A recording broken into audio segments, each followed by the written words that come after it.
디모데후서 2장 5절부터 6절 말씀입니다. 경기하는 자가 법대로 경기하지 아니하면 면류관을 얻지 못할 것이며 수고하는 농부가 곡식을 먼저 받는 것이 마땅하니라. 아멘. 오늘은 디모데후서 2장 5절부터 6절 말씀을 중심으로 승리의 전략, 말씀의 법 세 번째 시간이고 그리스도의 좋은 군사 벌써 25번째 시간이 되겠습니다. 우리가 말씀의 법대로 싸워야 된다라고 하는 부분을 지금 함께 공부를 하고 있습니다. 하나님의 말씀이 어떤 성경 구절을 통해서 다양하게 우리에게 말씀하고 있지만은 그 말씀 자체가 삶의 법, 하나님께서 이렇게 살아야 된다라고 말씀으로 우리에게 규정해 놓은 법들이 굉장히 많이 있습니다. 그 가운데서도 우리 인생의 삶의 법 가운데서도 제일 하나님께서 말씀하신 부분 중에 하나가 결혼에 관한 법입니다. 결혼에 관한 법은 하나님께서 창세기에 이미 남자와 여자를 만드실 때부터 하나님께서 이 법을 창조해 놓으셨는데 창세기 2장 21절부터 24절에 보면은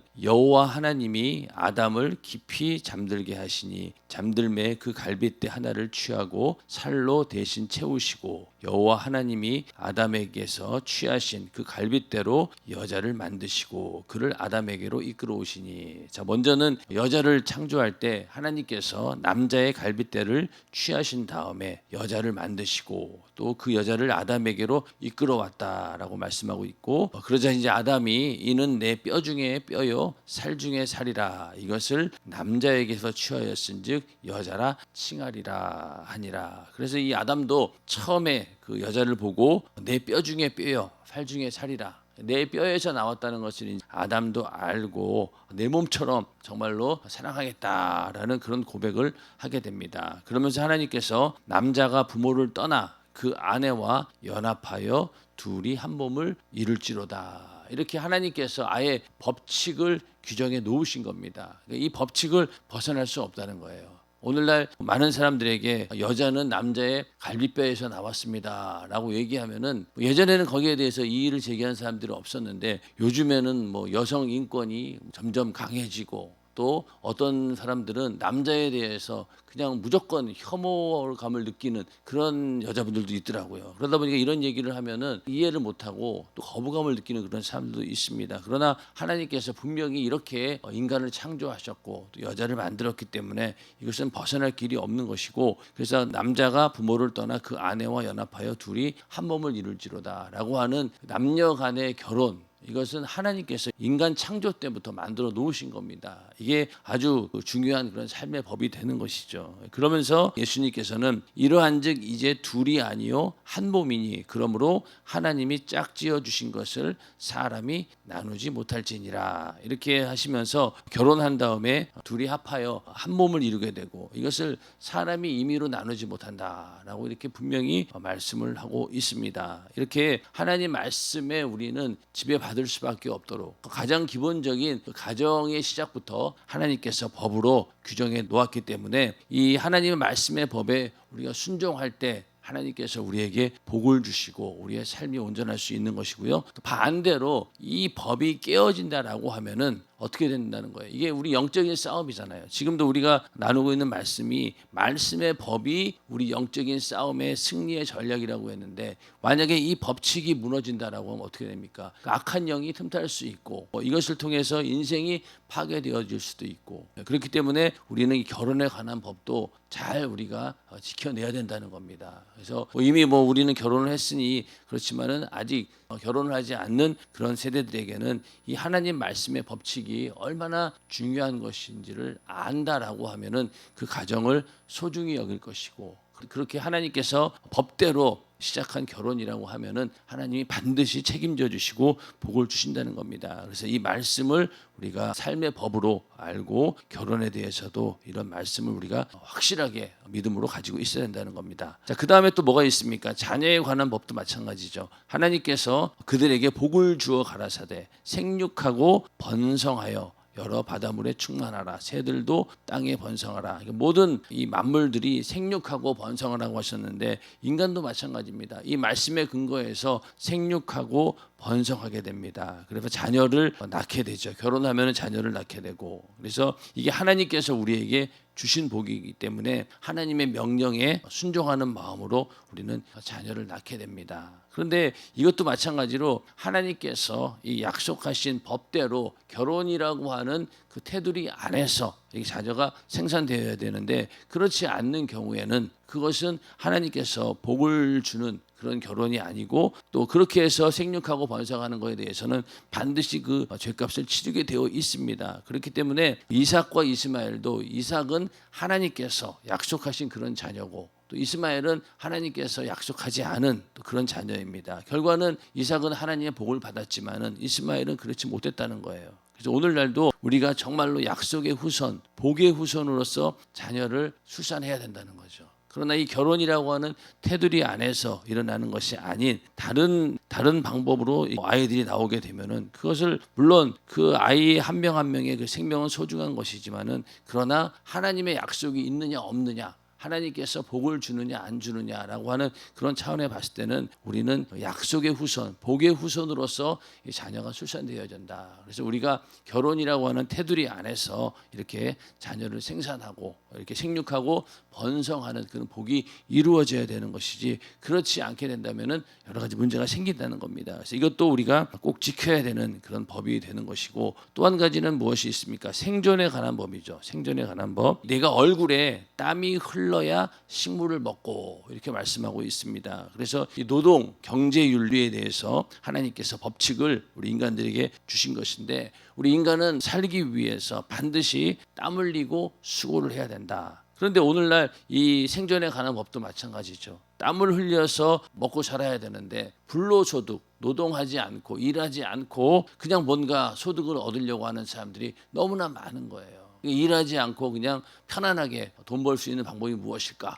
그러다 보니까 결국은 뭐 남의 돈 빼가는 그런 거밖에 없는 거예요. 그러다 보니까 요즘에는 얼마나 많은 사기꾼들이 있습니까? 그냥 멀쩡하게 그냥 남의 돈 빼다가 자기 것처럼 그렇게 막 써버리고 그렇게 해서 사람들을 미혹하는 사람들이 많이 있고 그러다 보니까 많은 사람들이 땀 흘려서 일해서 먹고 살려고 하지 않고 어떻게든 편안하게 일하지 않고 먹고 살려고 이런 모습들을 보게 되는데 이게 참 심각한 건 뭐냐면은 이제는 뭐 어린 아이들까지 젊은 사람들은 물론이고 어린 아이들까지도 이제는 내가 돈 벌려고 하면은 노력해서 뭔가 돈을 벌려고 하는 그런 생각을 갖는 게 아니라 그냥 건물 하나 있으면은 그냥 돈 따박따박 월세 받으면서 살아야지 이런 생각을 한다는 거예요. 그러니까 아이들도 그렇고 젊은이들도 그렇고 전부 다 한탕 딱 해가지고 한꺼번에 큰 돈을 모아가지고 어떻게든 살아야 되겠다 이런 것들이 그냥 인간적인 생각 같겠지만은 그러나 하나님의 말씀 하나님께서 우리에게 주신 이 삶의 법칙에 위배된다라고 하는 사실을 모르니까 그렇게 하는 거겠죠. 그냥 세대가 그러고 당연한 걸로 아는데 그렇지 않다는 겁니다. 이것도 하나님께서 우리가 반드시 지켜야 할 인생의 법칙입니다.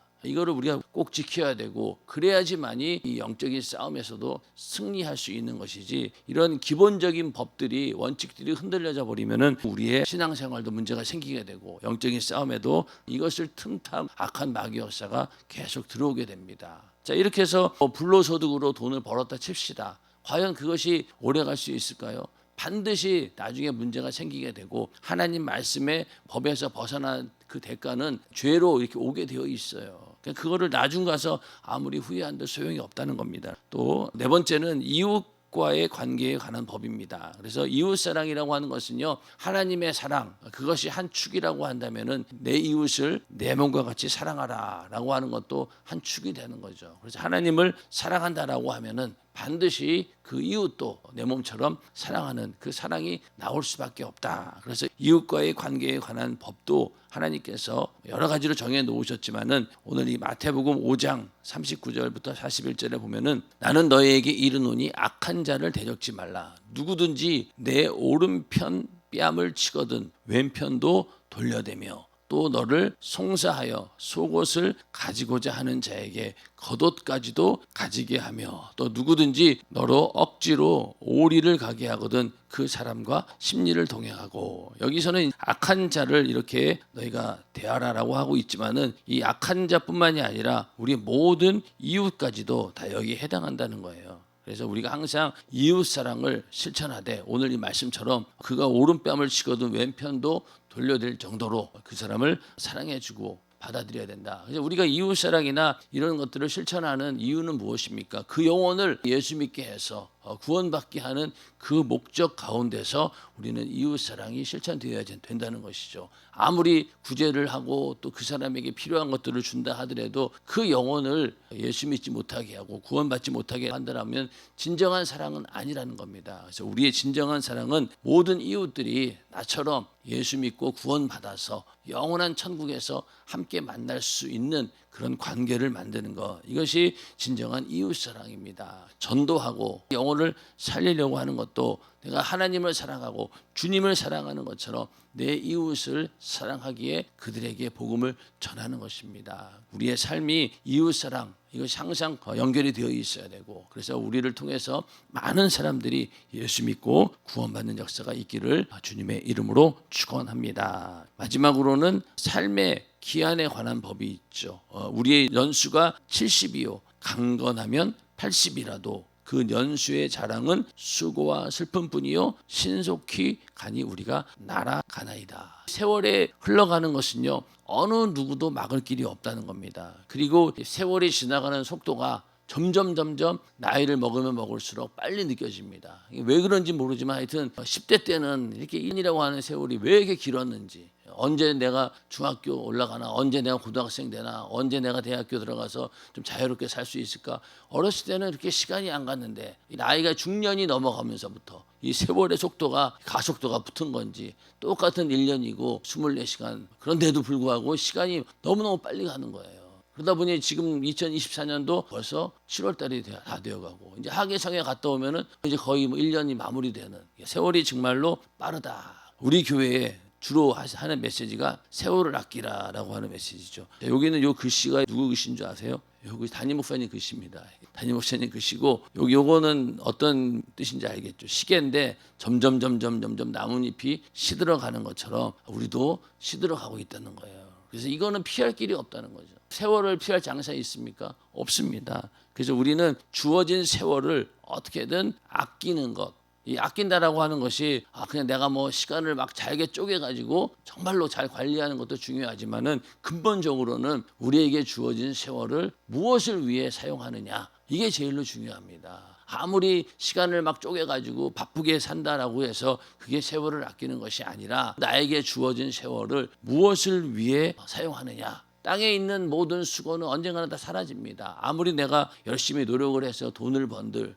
또 명예를 얻는다 한들 결국은 육신의 때가 끝나버리면 다 없어져 버리는 것들입니다. 그렇지만은 우리가 세월을 아껴서 주를 위해 충성한 부분은, 또 우리가 전도하고 내 영혼의 때를 위해 산 그 시간만큼은 절대로 없어지지 않고 영원히 하나님께서 기억하시고 또 하늘의 상급과 면류관으로 있는 것입니다. 그래서 우리가 세월을 아끼는 것이지, 그렇게 아낀 세월들이 영원한 천국에서 영원한 것으로 남아있을 때 그게 정말로 진정한 세월을 아끼는 것입니다. 그래서 우리가 세월을 아끼되 영혼의 때의 부유가 넘쳐나기를 주님의 이름으로 축원합니다. 이게 세월을 아끼는 거예요. 아무리 이 땅에서 부지런히 살고 열심히 산다 해도 하늘나라에 내 것이 아무것도 없다라고 하면은 그 세월은 아낀 게 아니죠. 그냥 다 흘러가 버리는 세월입니다. 그러다 보니 남자들도 그렇지만은 남자들이 더 그런 경우가 많겠죠. 평생 열심히 삽니다. 어떤 한 기업을 위해서 자기의 모든 젊음을 다 바치고 인생 다 바쳐가지고 그렇게 해서 가정도 이끌어가고 또 뭔가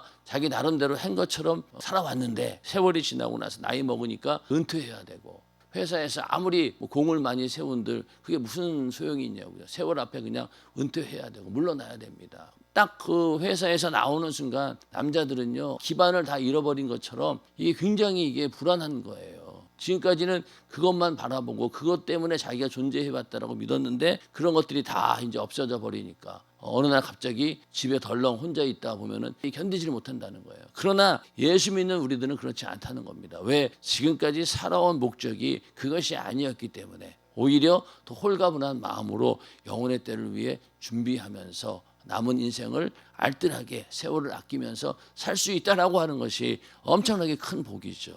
안 그러면은 얼마나 그 인생의 회의가 느껴지겠습니까? 그래서 예수 믿고 영혼의 때를 위해서 쭉 살아왔다라고 하면은 아무리 세월이 빨리 지나가고 또 죽음이 온다 하더라도 우리는 두렵지 않습니다. 왜? 앞으로 펼쳐지는 또 다른 세계가 있기 때문에. 그래서 인간은 흙으로 왔으니까 흙으로 돌아가는 건 너무나 당연한 겁니다. 그러나 우리 영혼은 어디에서 왔습니까? 하나님께로부터 왔잖아요. 우리 영혼만큼은 반드시 하나님께로 돌아가야 합니다. 그래서 우리가 세월을 아끼고 영혼의 때를 위해 사는 것, 이 모든 일들이 하나님께서 우리에게 정한 법이라는 거예요. 이걸 벗어날 길이 없으니까 문제가 되는 거죠. 지금까지 수많은 인간들이 학문을 만들고 문화와 문명을 만들었지만은 흙에서 왔으니 흙으로 돌아가라고 하는 이 말씀을 벗어난 사람이 있냐는 거예요. 없다는 거예요. 어느 누구도. 그리고 지나가는 세월 붙들 수 있습니까? 못 붙들죠. 절대로 변하지 않는 그런 하나님의 법이라는 겁니다. 그런데 이런 것들을 자꾸만 초월해가지고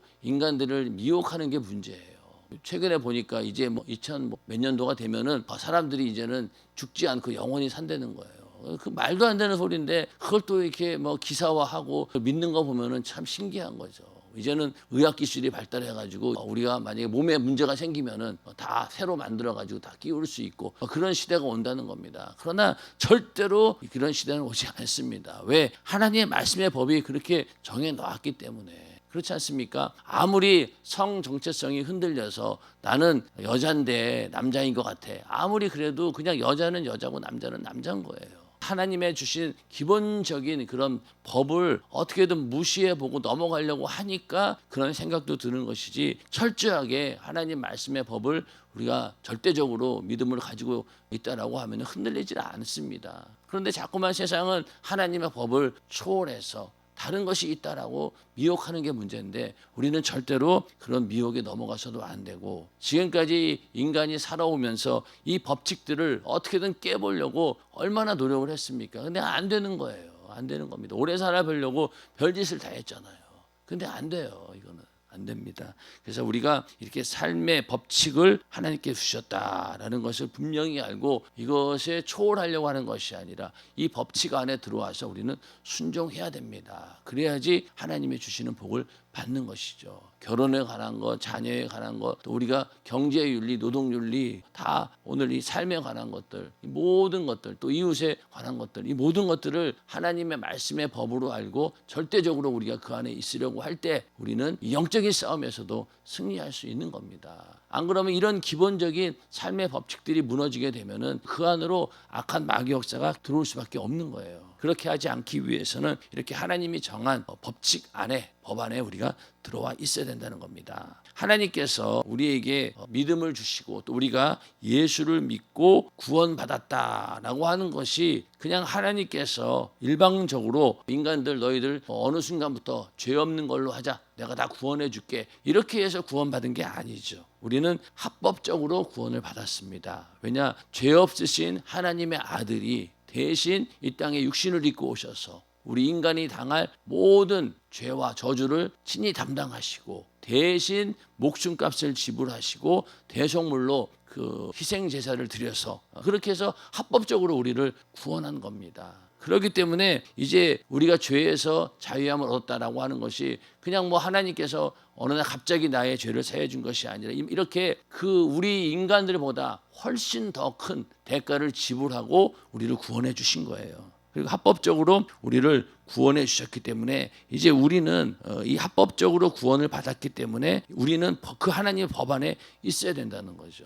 우리가 합법적으로 구원을 받았기 때문에 이제 우리의 모든 삶도 하나님이 정하신 그 법 안에서 합법자로서 살아야 된다는 거예요. 그러니까 하나님 말씀의 법을 반드시 우리가 지켜야 될 의무가 있고, 또 그 의무를 행할 때 하나님께서 우리를 보호해 주시고 권리를 누릴 수 있는 것이죠. 나라에서도 법을 지킨다는 이유가 뭡니까? 법을 지킴으로 인해서 우리가 그 국가로부터 우리가 보호를 받는 거예요. 근데 그 법을 어기면 어떻게 됩니까? 반드시 대가를 지불해야 되고 또 국가로부터 보호를 못 받는 것처럼 우리도 하나님 말씀으로 우리가 은혜를 받고 구원받았다라고 하면은 이제부터는 우리가 말씀의 법을 준행할 의무가 있다는 것이고, 그로 인해서 하나님의 보호를 받을 수 있는 권리를 누리게 된다는 겁니다. 그래서 이러한 합법적으로 이룬 승리가 우리에게 있다. 그러니까 모든 것들이 이 합법적인 그 절차 안에 있을 때 우리는 영적인 싸움에서 승리할 수 있다. 그래서 법대로 믿음의 경주를